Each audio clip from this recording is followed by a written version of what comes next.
বাংলায় একটা প্রবাদ আছে না, উল্লোযোগ তো কটক যায়, সামথিং কিছু একটা। তো সেরকমই হয়েছে আমাদের সাথেও।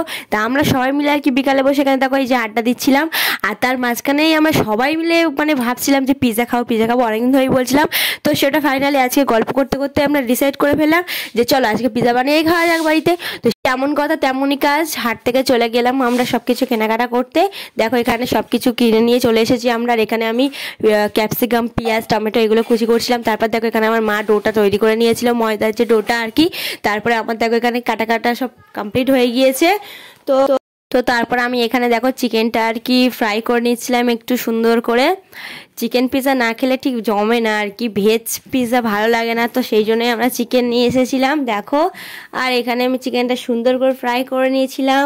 দেন এখানে দেখো কাকিমার ডোটা একদম থালায় বসিয়ে দিয়েছে। এবারে পিৎজার আকারে এই সব কিছু আর কি সাজানো হচ্ছে দেখো। আর আমি এখানে পাকা মগজ ছিলাম একটু কাঁটা চামচ দিয়ে, কাকিমা বলছে সোজা সোজা সোজা, আমি এইসব করছি। তো তারপর দেখো কাকিমা এগুলো প্রেস করে দিচ্ছে ভালো করে।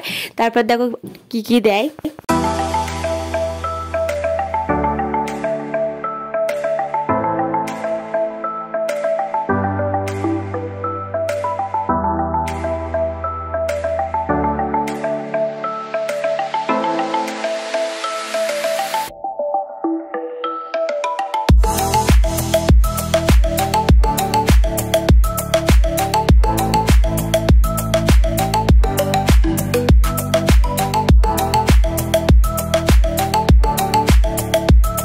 তো আমরা বাড়িতে দেখো চুলাতেই পিৎজাটা তৈরি করেছিলাম। তো ফার্স্ট টাইম যখন আমরা কড়াটা খুলে দেখলাম না যে পিৎজাটা পুরো মানে হয়ে গেছে, কালারটা পুরো চেঞ্জ হয়ে গেছে, তো আমাদের যে কি আনন্দ হচ্ছিল তোমাদের কি বলবো। তো তোমরা দেখো পিৎজাটার রংটা জাস্ট অসাম এসেছে। তো আমরা ভাবতেই পারিনি যে এত সুন্দর হয়ে যাবে প্রথম ট্রাইতেই। তো আমাদের সত্যি সবার খুবই ভালো লেগেছে। তো আমরা ততক্ষণ পিৎজাটা খেতে থাকি। তোমরা ঝপঝপ চ্যানেলটাকে সাবস্ক্রাইব করে নাও। Tata, bye bye.